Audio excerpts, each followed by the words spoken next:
కర్నూలు జిల్లా ఆదోని డివిజన్కు చెందిన పెద్దతుమ్మలం గ్రామాన్ని మండల కేంద్రంగా ప్రకటించాలని బీజేపీ పార్టీ మద్దతు ప్రకటించింది.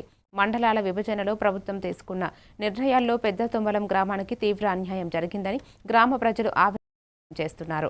మండలానికి కావలసిన ప్రభుత్వ భవనాలన్నిటికీ మండల కేంద్రంగా ప్రకటించకపోవడం పట్ల గ్రామస్తులు ఆగ్రహం వ్యక్తం చేశారు. ఈ మేరకు బీజేపీ జిల్లా అధ్యక్షుడు అక్కంతోట రామకృష్ణకు గ్రామస్తులు వినతిపత్రం సమర్పించారు. రాష్ట్ర ముఖ్యమంత్రి చంద్రబాబు నాయుడు దృష్టికి ఈ అంశాన్ని తీసుకెళ్తామని రామకృష్ణ హామీ ఇచ్చారు. ఈ కార్యక్రమంలో సర్పంచ్ ఉచ్చప్ప, షరీఫ్, ఈరప్ప, శంకరయ్య, నరసయ్య, శుభాను, బసవరాజు, గ్రామ ప్రజలు తదితరులు పాల్గొన్నారు.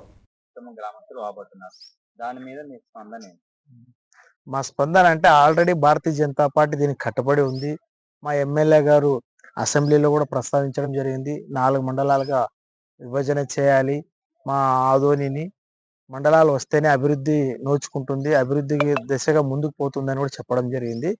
కాబట్టి అందులో భాగంగానే మేము ఈ గ్రామస్తులందరూ కూడా వచ్చి మమ్మల్ని కలవడం జరిగింది. కాబట్టి దీనికి మద్దతుగా మా వంతు కృషిగా మా ఆదోని ఎమ్మెల్యే కావచ్చు, జిల్లా అధ్యక్షునిగా నేను కావచ్చు, ఏదైతే వీళ్ళు అడిగిన ప్రకారంగానే మేము కూడా పై స్థాయిలో పెద్దలతో మాట్లాడతామని కూడా తెలుపుతాం.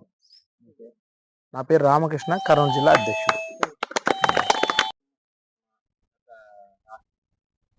కాకినాడ